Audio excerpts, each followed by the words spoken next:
Mesdames et Messieurs, l'Union économique et monétaire ouest-africaine UEMOA est une organisation qui permet aujourd'hui à 8 pays de l'Afrique de l'Ouest de mettre leurs ressources en commun et de travailler ensemble pour avoir une économie beaucoup plus forte, une économie stable, en capitalisant leurs acquis autour de valeurs partagées, mais aussi autour d'une monnaie commune.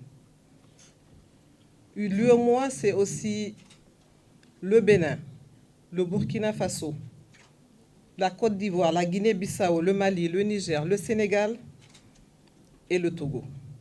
La Guinée-Bissau. Avec une superficie de 3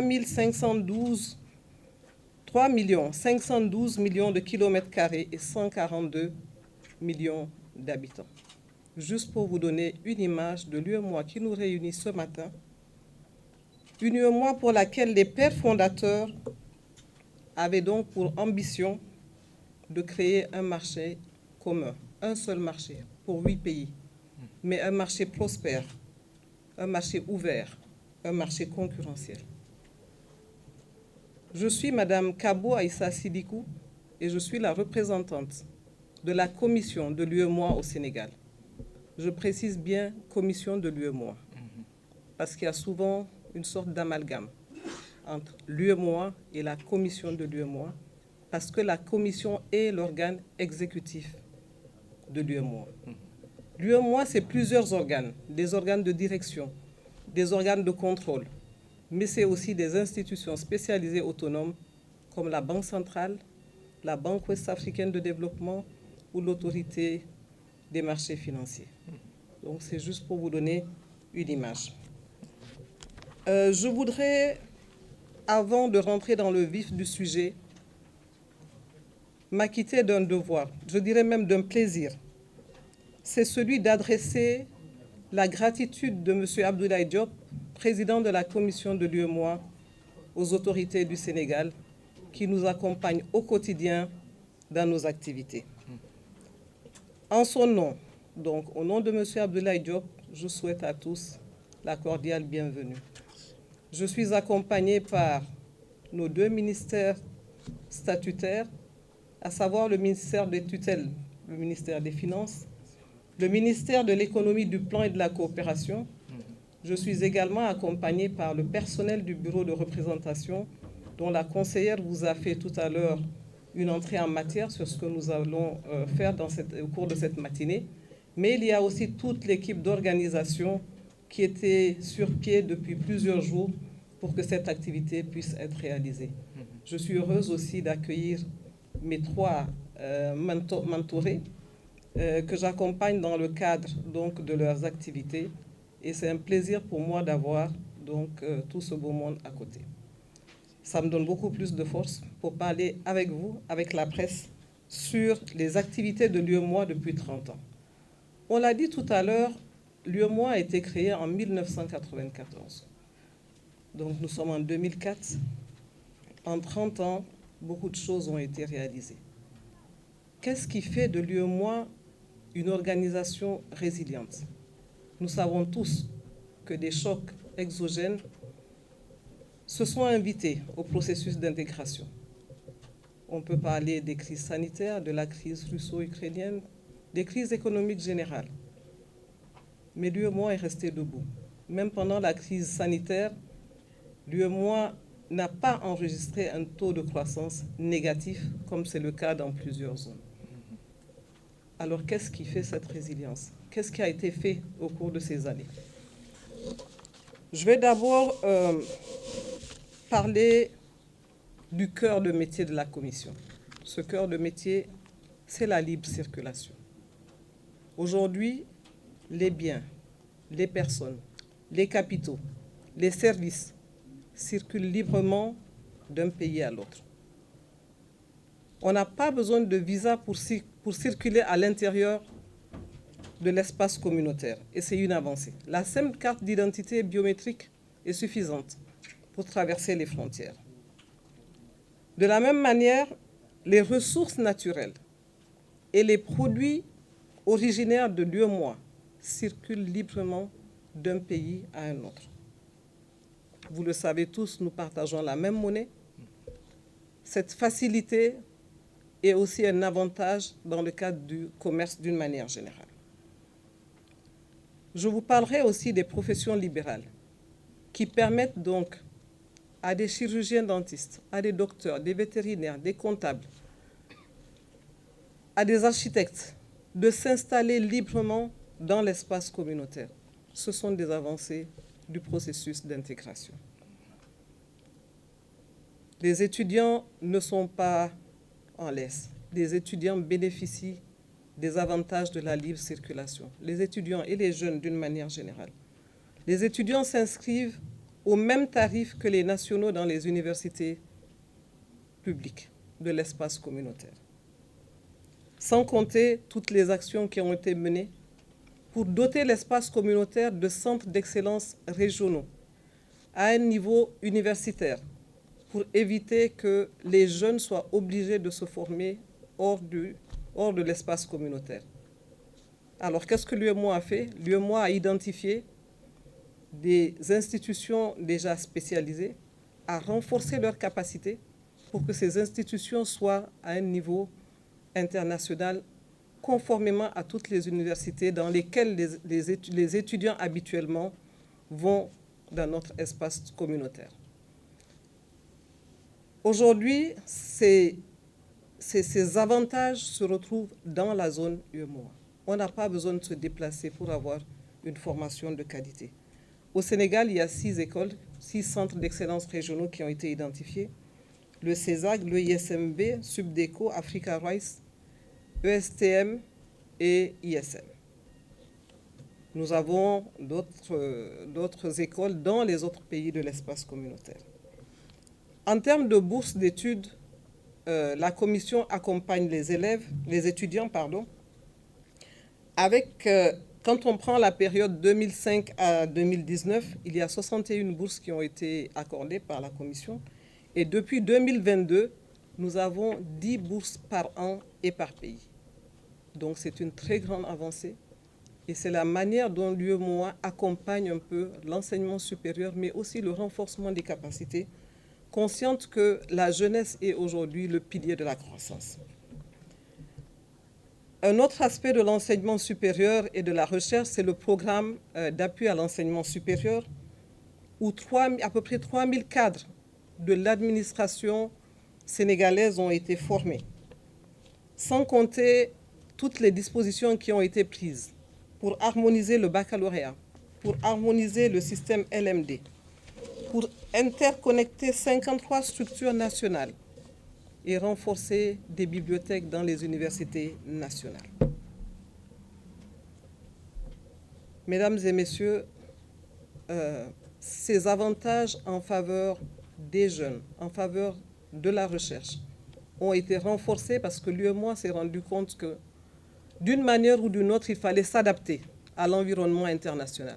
S'adapter signifie quoi? S'adapter signifie créer de plus en plus de conditions d'adaptation pour les étudiants aussi, mais créer de plus en plus de systèmes pour que les étudiants puissent s'insérer dans les formats internationaux.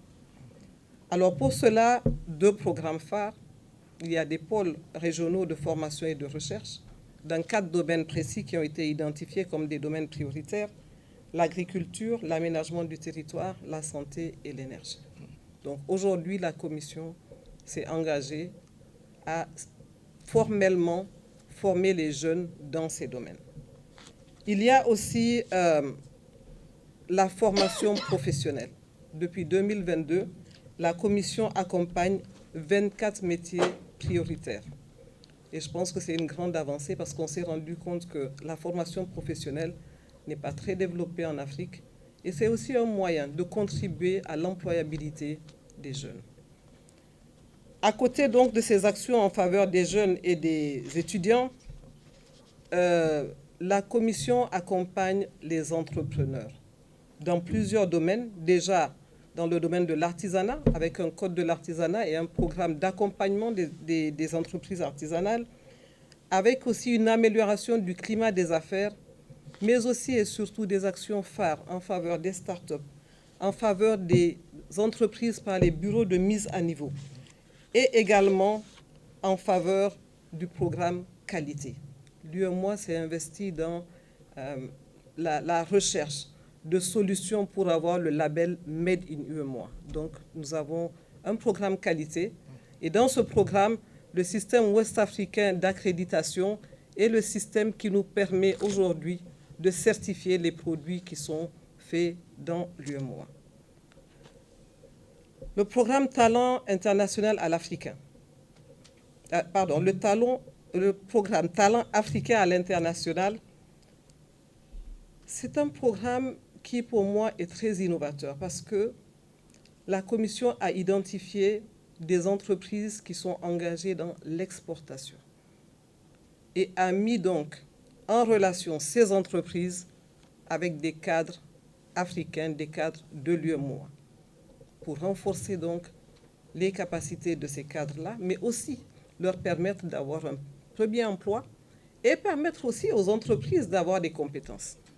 Ce programme est, pour moi, c'est un programme à succès, parce que nous avons aussi cette libre circulation donc des talents au niveau de l'espace communautaire.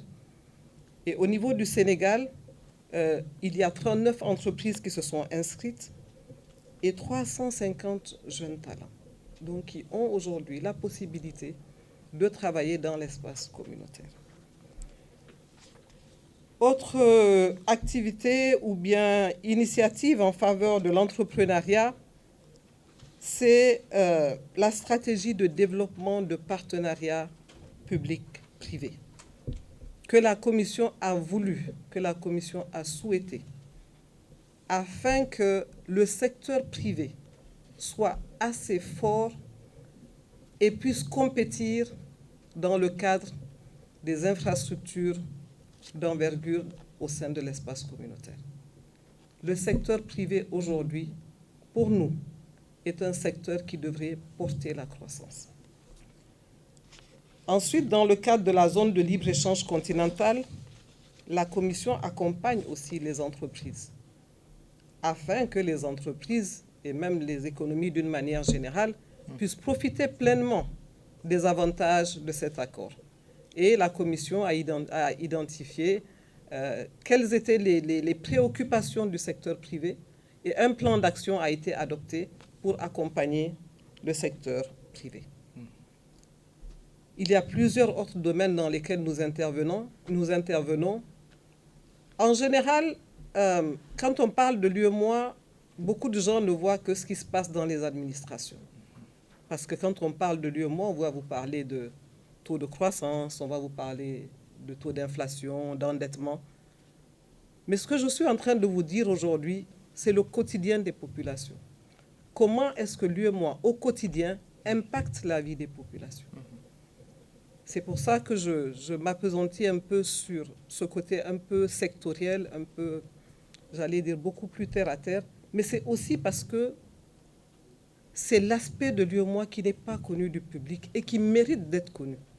Parce qu'aujourd'hui, les interventions de l'UEMOA sont dans tout ce que nous faisons. Dans le domaine de l'énergie, par exemple, un fonds spécial a été créé, mais quand je prends le cas du Sénégal, nous accompagnons la Sénélec dans ses activités. Et ça, je pense que c'est assez important, il faudrait le souligner.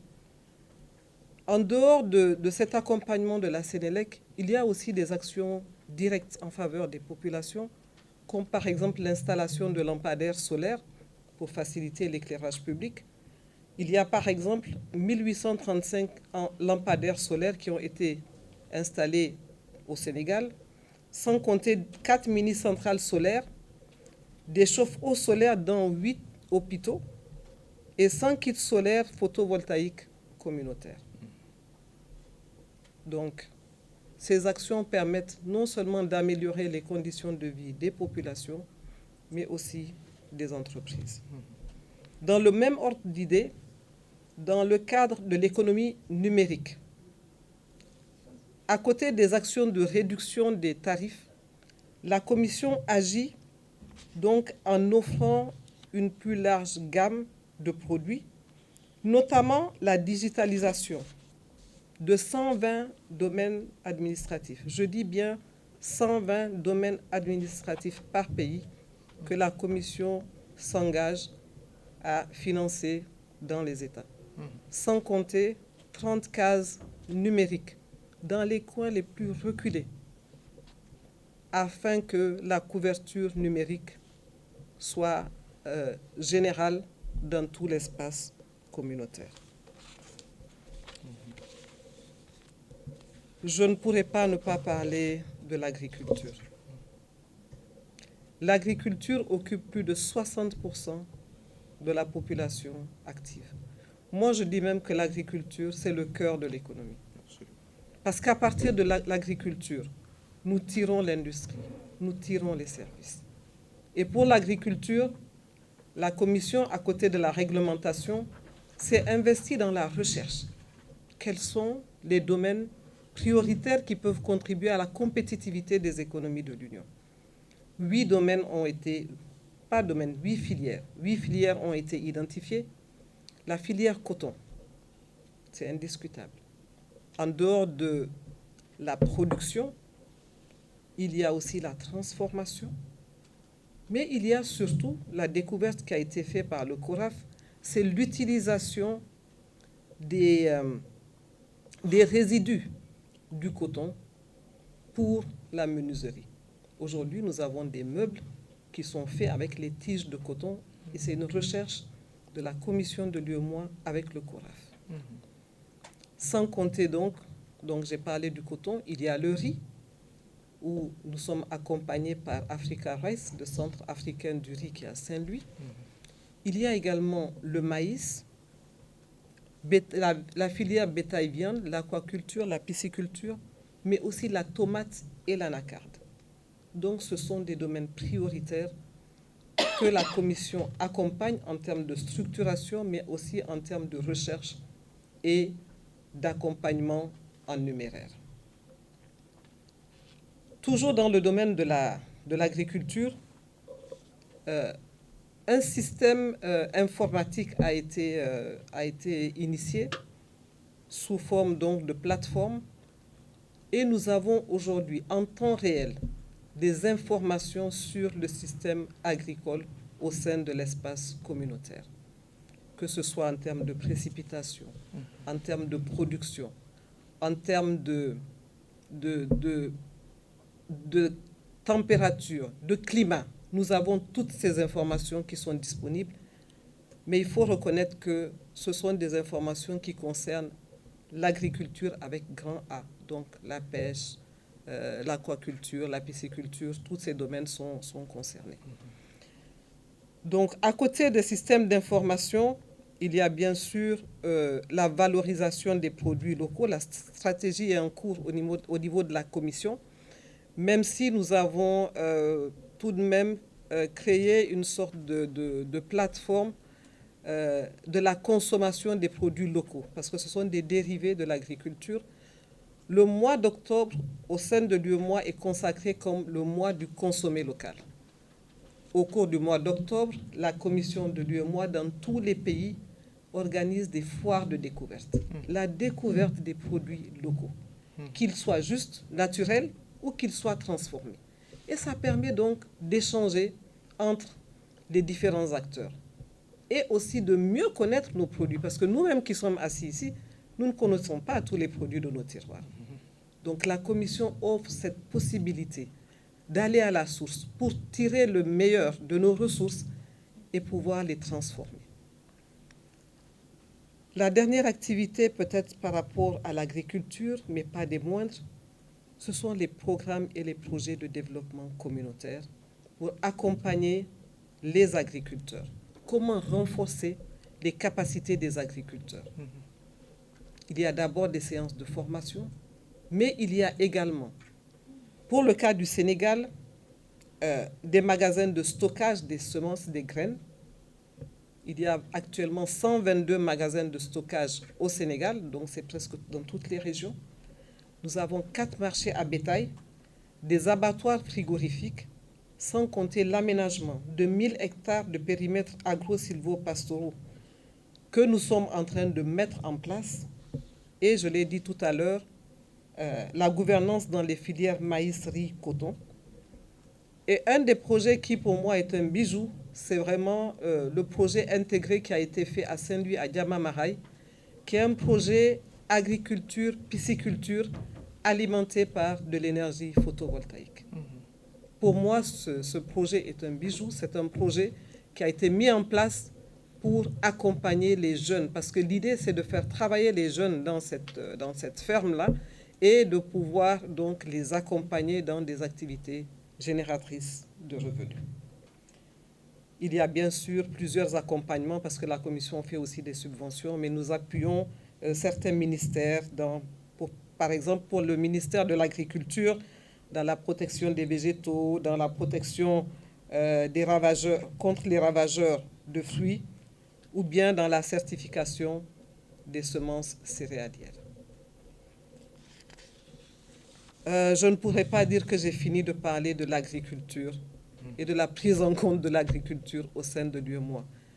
Mais je ne peux pas, en si peu de temps, aborder toutes les questions. Mais il est important que ce que je viens de préciser soit au moins su, soit au moins connu et porté à l'attention du public. Dans le domaine de l'environnement également, un des programmes phares, c'est le programme hydraulique villageoise, où au sein de l'UEMOA, d'une manière générale, 3000 forages ont été installés, avec 452 forages pour le Sénégal, des forages qui ont été très bien accueillis par les populations. Je me rappelle que la représentante qui était en place au moment où on remettait les forages a dit qu'elle a été très émue de voir que certaines populations voyaient de l'eau courante à moins de 10 km pour la première fois de leur vie. Donc, c'est un programme qui a eu beaucoup de succès, qui a connu un grand engouement et pour lequel les États ont demandé une poursuite. La poursuite a été faite avec la BID qui accompagnait la Commission, avec 65 forages qui ont été donc ajoutés. Donc au niveau du Sénégal, le projet est complètement clôturé. Toujours dans le cadre de l'environnement, vous savez que le Sénégal est dans une zone côtière avec une érosion côtière qui est très agressive et des digues ont été installées dans 2 zones, à Diokoul, à Rufisque et puis à Tiaoulène. Donc ces digues ont permis donc d'atténuer l'érosion côtière, de sauver des maisons, mais surtout de sauver même des cimetières. Alors, ces 2 projets sont des projets qui ont été aussi très bien accueillis par les populations, qui nous demandent aujourd'hui de continuer un peu sur toute la zone ouest africaine. Mais d'une manière générale, c'est un peu ce que l'UEMOA a fait parce que nous nous sommes inscrits dans un programme plus général avec la CEDEAO pour préserver donc toute la zone côtière ouest africaine. Pas des moindres, dans le domaine de la santé, vous savez tout ce qui a été fait par la Commission en termes d'accompagnement dans le cadre de la crise Covid, donc en termes de gel, en termes de masques, en termes d'équipements. Et ces équipements continuent aujourd'hui encore avec le ministère de la Santé. Pas plus tard que la semaine dernière, nous étions en train de réceptionner au niveau du bureau des équipements pour le ministère de la Santé qui vont être donc remis au ministère dans les jours à venir. Je ne pourrais pas ne pas parler du genre, même si je ne vois pas beaucoup de femmes dans la salle. Je pense que j'en vois juste aux 2 premières rangées. Mais la commission de l'UEMOA a adopté une stratégie genre, un schéma opérationnel type d'institutionnalisation du genre.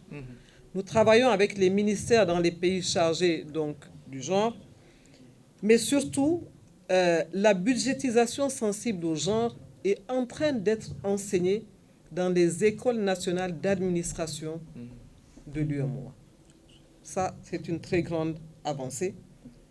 Et on se rend compte que les États adhèrent à notre proposition d'inclure le genre de la planification des activités jusqu'à leur réalisation, pour diminuer un peu, même quelquefois, la pénibilité des femmes dans certaines actions.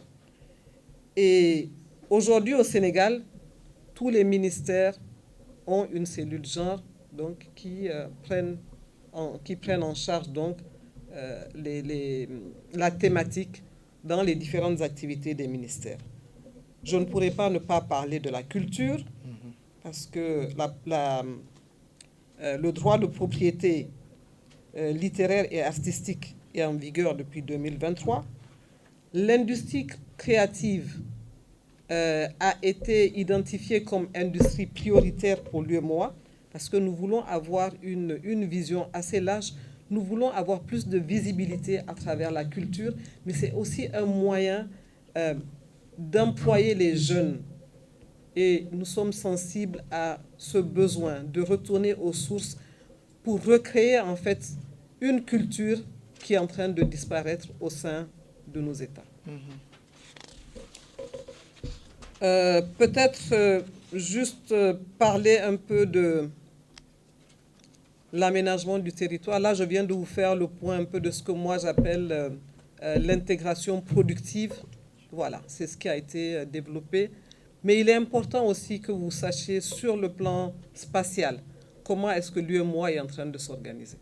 Parce que qu'on le veuille ou pas, pour créer un espace communautaire, il faudrait aussi que, de manière physique, qu'on puisse dire, voilà, qu'on a un maillage en fait des activités. Et dans ce maillage, il y a toutes les questions qui sont liées bien sûr à la réglementation, mais il y a aussi les questions qui sont liées aux infrastructures routières. Donc nous contribuons à des études routières, nous contribuons également à des réhabilitations de routes, mais également à la mise comment dirais-je, à la mise en relation des différentes zones par des postes de contrôle juxtaposés qui permettent aussi, peut-être pas sur le plan spatial, mais qui permettent aux populations de ne pas perdre trop de temps aux frontières. Parce que l'idée, c'est quoi? C'est de diminuer donc les tracasseries administratives aux frontières. Donc ces postes de contrôle juxtaposés permettent donc en une fois de faire toutes les formalités et puis de passer à autre chose. Bien sûr, il y a toutes les questions qui sont liées au schéma. Nous avons un schéma de développement de l'espace régional qui est en fait une cartographie de l'espace régional dans tous les domaines. Domaine énergétique, domaine agricole, c'est-à-dire avec cette carte, nous pouvons savoir où se trouvent les ressources. Et surtout, la Commission a demandé aux États d'adopter à l'interne des plans nationaux d'aménagement du territoire. Le plan du Sénégal a été adopté en Conseil des ministres par le chef de l'État en 2021. Donc tous les États se sont inscrits dans cette même zone. C'est pour que, en regardant juste sur une carte, que nous puissions dire, OK, cette zone est une zone de production, cette autre zone est une zone peut-être d'agriculture, d'énergie et tout. Donc, nous sommes en train de faire ce travail de maillage. Alors, il y a aussi, bien sûr, les questions du règlement 14 dont tout le monde a entendu parler, qui permettent aujourd'hui de préserver le patrimoine routier. Donc, nous avons des stations de pesage qui permettent donc d'avoir le poids des véhicules sur les routes et bien sûr de faire des délestages pour que les routes ne soient pas dégradées. Donc je vous ai présenté globalement les domaines sectoriels, donc productif, aménagement du territoire. Un des autres aspects, je l'ai dit tout à l'heure, qui est peut-être l'aspect le plus connu, ce sont les questions liées aux finances et à la macroéconomie. Aujourd'hui, je puis dire que la Commission est apte à gérer toutes les questions au niveau des structures administratives. Nous avons gagné le pari de l'intégration des structures administratives et financières. Nous avons les mêmes méthodes de calcul des comptes nationaux, les mêmes présentations, les mêmes documents qui sont présentés devant les assemblées nationales. Donc nous pouvons mesurer, nous pouvons comparer. Nous accompagnons les instituts nationaux de statistiques et les comités nationaux de politique économique, les cellules de suivi de l'intégration, pour que ces statistiques-là puissent être comparables d'un pays à un autre Et surtout, la Commission accompagne les États dans le renforcement de leurs capacités. Vous avez tous entendu parler de la surveillance multilatérale qui permet aujourd'hui au pays d'avoir une discipline budgétaire. Les États de l'UEMOA savent qu'ils ne doivent pas dépasser, par exemple, 70% de taux d'endettement, mais c'est un exercice. Il faut les accompagner.